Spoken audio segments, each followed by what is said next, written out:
Hello friends, IPL ஆரம்பிச்சு ரொம்ப நல்லா சுவாரஸ்யமாக போகணும்னு சொல்ல ஆசையாக இருக்குது. பட் அதை சிஎஸ்கே ஃபேனாக ரொம்ப மோசமாக போயிட்டு இருக்கல சிஎஸ்கே டீமுக்கு 2026. அதாவது 2025 தோத்தாலும் அட்லீஸ்ட் ஒரு 3 மேட்ச் ஜெயிச்சாங்க. ஆனால் ஒரு மேட்ச் ஜெயிக்கவே இப்போ கஷ்டப்பட்டுருக்காங்க 2026. இந்த நிலைமையில் வந்துட்டு சிஎஸ்கே வந்து அவங்க ரெண்டாவது மேட்ச் இல்லை 3வது மேட்ச் வந்து ஆர்சிபிக்கு எதிராக நாளைக்கு பெங்களூரில் விளையாட போகிறாங்க. ஸோ இந்த மேட்ச்சில் சிஎஸ்கே என்னெல்லாம் பண்ணால் 1% ஜெயிக்க வாய்ப்பு இருக்குன்னு சொல்கிறேன் முன்னாடி நம்ம சேனலை சப்ஸ்கிரைப் பண்ணிருந்தீங்கன்னா சப்ஸ்கிரைப் பண்ணி சப்போர்ட் பண்ணுங்கள். அதே மாதிரி வீடியோவில் ஹைப்னு ஒரு ஆப்ஷன் இருக்கும், ஹைப் பண்ணி விட்டுருங்க. இப்போ வாங்க வீடியோ ஸ்டார்ட் பண்ணிடலாம். சிஎஸ்கே இப்போ ஸ்ட்ரகிள் ஆக மெயின் ரீசன் என்ன தெரியுமாங்க? ஆக்ஷன். அது 2026 ஆக்ஷனில் 2025, அதாவது மெகா ஆக்ஷனில் அவங்க எடுத்த பிளேயர்ஸ்லாம் இருக்காங்களே, ரொம்ப டேலண்டான பிளேயர்ஸ்னு சொல்லலாம்.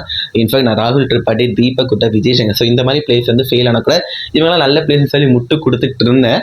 ஆனால் இன்னும் நிறைய நல்ல பிளேயர்ஸ் இங்கே எடுக்கவே இல்லைன்னு சொல்லுவேன். ஸோ 2025 ஆக்ஷன்லேயே அவங்க பெரிய பிளண்டர் பண்ணாங்க. அண்ட் அது தொடர்ச்சியாக 2026 யங்ஸ்டரை நோக்கி போன சொல்லி போனாங்க.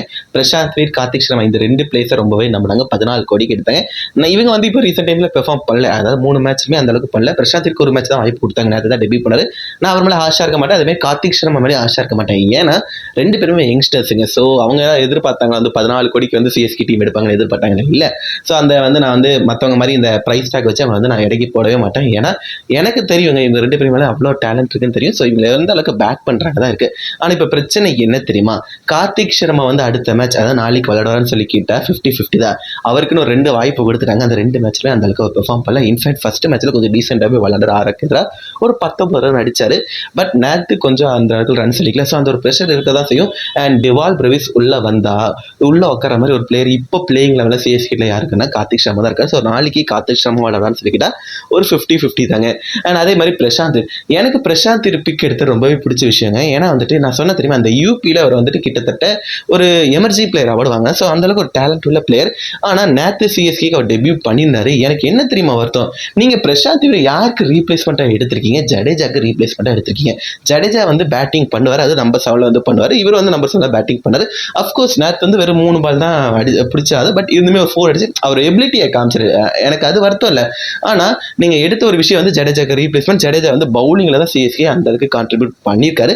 அண்ட் அவருக்கு ரீப்ளேஸ்மெண்ட் நீங்கள் பிரசாந்த் எடுத்துக்க போது பிளேயிங் லெவல் கொண்டு வந்தீங்கன்னா நேற்று நீங்கள் கண்டிப்பாக பிரசாந்த் அட்லீஸ்ட் ஒரு ஓவராக கொடுத்துருக்கணும். ப்ரோ என்ன ப்ரோ லூசுத்தனமாக பேசுகிறேன், நேற்று வந்து ராகுல் சகர், நூர் அகமத் இந்த மாதிரி எக்ஸ்பீரியன்ஸ் பிளேயர் அடி வாங்கும்போது பிரசாந்த் அடி வாங்க மாட்டான்னு சொல்லி கேட்டிங்கன்னா, அதாவது வந்துட்டு அடி வாங்குவாருங்க. பட் நம்ம சொல்கிற தெரியுமா, நூர் அகமத், ராகுல் சகர் ரொம்ப நல்ல பிளேயர்ஸ்னு சொல்கிறோம்ல, எப்படி நல்ல பிளேயர்ஸ் ஆனாங்க? அந்த எக்ஸ்பீரியன்ஸ் கிடைச்சல தான் ஆனாங்கன்னு சொல்லுவேன்.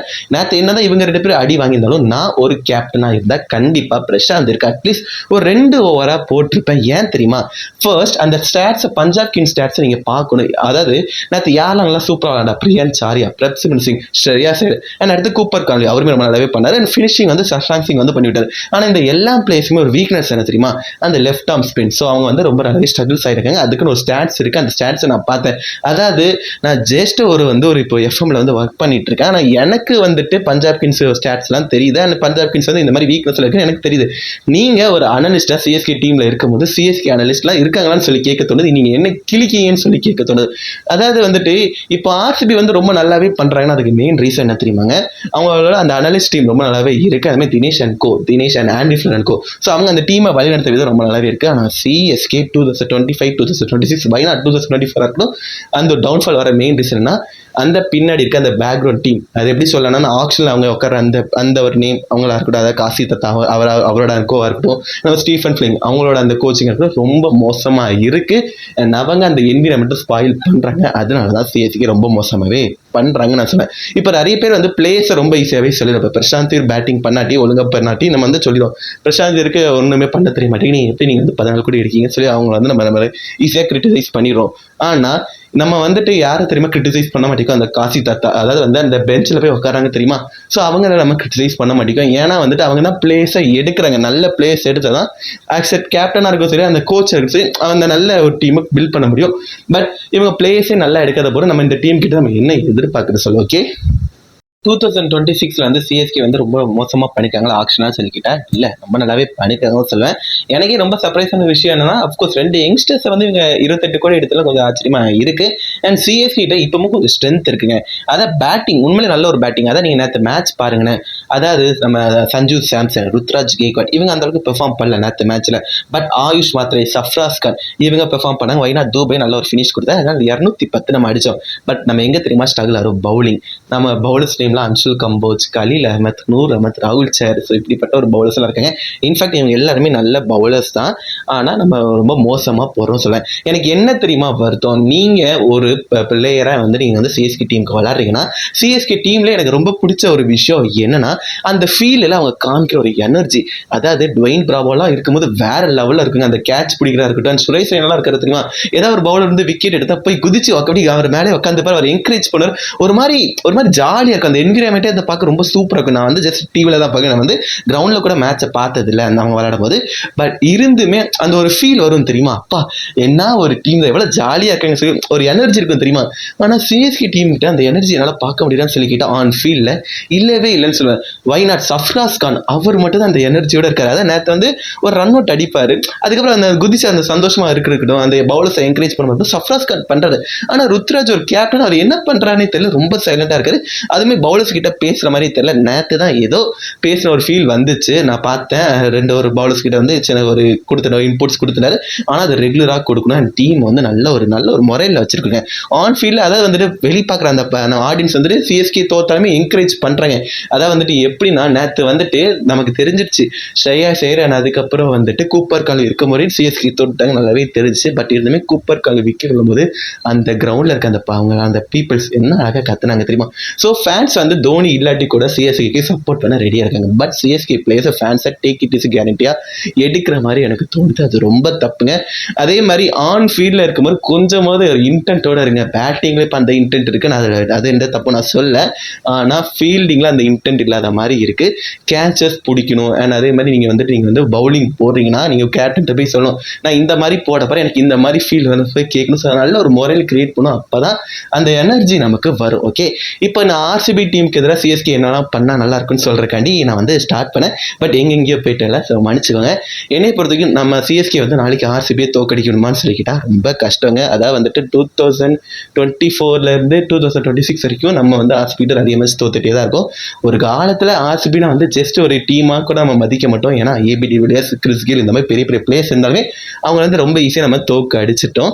பட் இப்போ ரீசன்ட் டைம்ஸில் வந்து சிஎஸ்கே ரொம்பவே ஸ்ட்ரகிள். ஓகே, சிஎஸ்கே என்ன பண்ணும் ஆர்சிபி எதிரான்னு சொல்லி கேட்டிங்கன்னா ஒன்றுமே இல்லைங்க. நீங்கள் வந்து டாஸ் வின் பண்ணி ஃபர்ஸ்ட் பவுலிங் போடணும். ஆனால் ருத்ராஜுக்கும் டாஸுக்கும் நல்ல ஏகா பொருத்தமாக இருக்குது. அதாவது நான் யோசிக்கிறேன், யாரோ ஒருத்தங்க சொன்னாங்க, யார் சார் எனக்கு தெரியல, ஏன்னா வந்து டாஸ் போட மட்டும் ருத்ராஜ் வந்து வேற ஒரு பிளேயர் அனுப்பலாமான்னு சொல்லி சொன்னாங்க. ஆக்சுவலாக அப்படி பண்ணலாம்னு நினைக்கிறேன். ஏன்னா வந்துட்டு 6 மேட்ச் கிட்ட கேப்டன்ஷிப் பண்ணியிருக்காரு. 6 மேட்சுமே அவர் டாஸ் ஜெயிச்சதுன்னு சொல்கிறாங்க. ஸோ அந்த டாஸ் அவருக்கு அன்லக்கியாக இருக்கு. ஓகே, ஸோ ஒருவேளை டாஸ் ஜெயிச்சா ஃபர்ஸ்ட் பவுலிங் போகணும். பவுலிங் போட்டு ஆர்சிபி எப்படியாரு ஒரு 220 சுருக்க பார்க்கணும். நம்ம இருக்க பவுலிங் ஆர்சிபி பேட்டிங் பார்த்தா அவங்க 240 அடிச்சிடும் ஆச்சரியம். பட் எப்படியாவது ஒரு 220 மறக்க பார்க்கணும். அண்ட் அதுக்கப்புறம் வந்து சிஎஸ்கே வந்து சேஸ் பண்ணணும். சேஸ் அப்போ வந்து ருத்ராஜ் வந்து ஆங்கர் பண்ணுறா தெரியுமா. இன்ஃபேக்ட் அது வேண்டாம் நான் சொல்லுவேன். ஏன்னா ஆங்கர் பண்ணுறது தப்பு இல்லைங்க. பட் நேற்று மேட்ச் அவர் பண்ணார் பாருங்க ஒரு ஆங்கர். அதாவது வந்து 25 பால் 22 மட்டும் தான் அடிச்சிருந்தார் நினைக்கிறேன். நான் ஏதாவது தப்பாக சொல்ல மன்னிச்சுக்கோங்க. பட் அது நமக்கு பெருசாக அந்த அளவுக்கு இம்பாக்ட் ஆக மெயின் சொல்லுமா ஆயுஷ் மாத்திரை அவர் வந்து அந்த இன்டென்ட் காமிச்சார். இன்ஃபேக்ட் ருத்ராஜே அந்த இன்டென்ட் காமிக்கான்னு சொல்லுவாங்க. சஹல் வரும்போது அவர் அடிச்சிருக்கணும், பட் அடிக்கல. ஆனால் வந்து எப்படியோ வந்துட்டு நம்ம சிஎஸ்கே 210 ரன் அடிச்சாங்க நேற்று மேட்ச்சில். ஓகே, ஸோ சிஎஸ்கே நாளைக்கு விளையாடும்போது அவங்க பேட்டிங் என்ன பண்ணால் சஞ்சு சாம்சன் எப்படியோ ஃபார்முக்கு வரணும். அது ரொம்ப முக்கியமான ஒரு ரீசன். அண்ட் ருத்ராஜ்மே கொஞ்சம் கைட் பண்ணுங்க, யங்ஸ்டர்ஸ் ரொம்ப நல்லாவே கைட் பண்ணும். பேட்டிங்கில் இன்னமும் சொல்கிற எந்த ஒரு குறையுமே இல்லை. நாளைக்கு எப்படி டெவால் பெர்விஸ் வந்துருவார் நினைக்கிறேன். அவருக்கு ஒரு இன்ஜுரி இருக்குது. பட் வந்துட்டு ஆர்சிபி மேட்ச்சில் வந்துடுவான்னு சொல்கிறாங்க. ஸோ டெவால் பெர்விஸ் வந்துட்டா கண்டிப்பாக அந்த பவர் ஹிட்டிங் கேம் ஒன்று வந்துடும் சொல்கிறேன். டெவால் பெர்விஸ் வந்துடுவார். அண்ட் மேட் ஹென்ரியோட பவுலிங் ஒரு கன்சர்னாக இருக்குது. சிஎஸ்கே அதுக்கு என்ன பண்ண போகிறாங்க தெரியல. அதான் வந்துட்டு நேத்தன் எல்சி இன்ஜுரின்னு சொல்லி ஒரு இம்பாக்ட் பிளேயர் பாருங்க, மன்னிச்சுக்கோங்க. ஐயோ நானே கொஞ்சம் வளர்றேன், மன்னிச்சுக்கோங்க. இம்பாக்ட் பிளேயர் ஒரு இன்ஜுரி ரீப்ளேஸ் பண்ண வந்து யார் எடுத்தாங்க, ஸ்பென்சர் ஜான்சனை எடுத்தாங்க. ஆனால் அவர் வந்துட்டு ஏப்ரல் 20 வருவாங்க. அதாவது இன்ஜுரி ரீப்ளேஸ் பண்ண என்னன்னே தெரியாமல் ஒரு இன்ஜுரியான பிளேயர் எடுத்து வச்சிருக்காங்க. எனக்கு அதெல்லாம் சிரிப்பாக வருது. அண்ட் சிஎஸ்கே பவுலிங் மேலே அவ்வளோ நம்பிக்கை தான் சொல்லியானோம் இல்லை. ஓகே, நான் முதலே சொன்ன மாதிரி சிஎஸ்கே நாளைக்கு டாஸ் ஜெயிக்கணும். டாஸ் ஜெயிச்சு சிஎஸ்கே வந்து முதல் பவுலிங் போகணும். பவுலிங் போட்டு ஆர்சிபி வந்து 220 ஆல் அவுட் ஆகி அண்ட் சிஎஸ்கே அதை வந்து சேஸ் பண்ணணும் சொல்ல. இதெல்லாம் நடக்குமா ப்ரோன்னு அப்படி சொல்லி கேட்டால் அது வந்து ஒன்ஸ் இன் ப்ளூ மூன்னு சொல்ல ரொம்ப கஷ்டமான ஒரு விஷயம். பட் நடந்தால் ரொம்ப ஹாப்பியான இது சொல்ல. என்னோட பிளேயிங் லெவல் நாளைக்கு மேட்ச்சுக்கு நீங்கள் சொல்லி கேட்டிங்கன்னா நான் ஓப்பனிங் வந்து சஞ்சு அண்ட் ருத்துவை இறக்கி தான் ஆவேன். என்னைய பொறுத்த வரைக்கும் ஆயுஷ் மாத்திரை வரணும்னு ஆசை. பட் சிஎஸ்கே எப்படி போவாங்கன்னா சஞ்சு ருத்து அவங்களோட தான் போவாங்க. அதுக்குள்ள 1 யார் வரும், அஃப்கோர்ஸ் ஆயுஷ் மாத்திரை வேறு. நம்பர் 4 டெவால் பிரூஸ் ஃபிட்டாக இருந்தால் டெவால் பிரூஸ் உள்ளே வந்துருவார். ஓகே, அண்ட் 5வது வந்து சிவன் டுபே வருவார். அண்ட் 6வது யார் வரும்னா நாளைக்கு சஃப்ராஸ் கான் வந்துருவார். கார்த்திக் சர்மா வர வாய்ப்பு இல்லை, சஃப்ராஸ் கான் வந்துருவார். அண்ட் 7வது வந்து யார் வருவாங்கன்னா பிரசாந்த் வருவார். நேற்று அவர் பெர்ஃபார்ம் பண்ணல, பட் இருந்துமே பிரசாந்திற்கு ஒரு வாய்ப்பு கொடுப்பாங்க. அண்ட் 8வது வந்து ஜேமி ஓவர்டன், 9 வந்து நூர் அகமது, 10வது வந்து கலீல் அஹமத், 11வது வந்துட்டு அன்சுல் கம்போஸ். அண்ட் இம்பாக்ட் பிளேயராக மேட் டென்டி தான் வருவார். வேறு வழி இல்லை, ஏன்னா பவுலிங் அது மேட் டென்டி தான் வருவார். ஓகே, அதாவது ஆர்சிபி பொறுத்த வரைக்கும் ஒரு சரியான டீம். நல்ல ஒரு மேட்சோட விக்டரியோட வராங்க. ஃபர்ஸ்ட் மேட்ச் அவங்க தான் விளையாண்டாங்க, எஸ்ஆர்ஹெச் எதிராக செம்ம ஒரு விக்டரியோட வராங்க. கண்டிப்பாக அதே ஒரு இன்டென்ட் நாளைக்கு ஒரு மேட்சும் காமிப்பாங்க. ஓகே, அதனால சிஎஸ்கே நாளைக்கு கொஞ்சம் டஃப்பாக தான் இருக்கும்.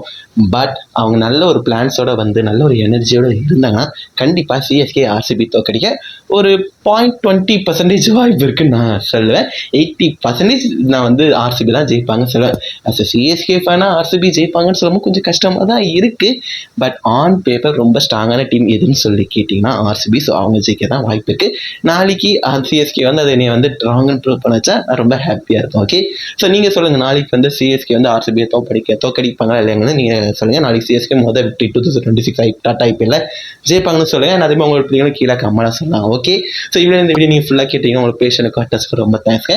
நீங்கள் நம்ம சேனல் சப்ஸ்கிரைப் பண்ணிங்கன்னா சப்ஸ்கிரைப் பண்ணி சப்போர்ட் பண்ணுங்கள். பாய்.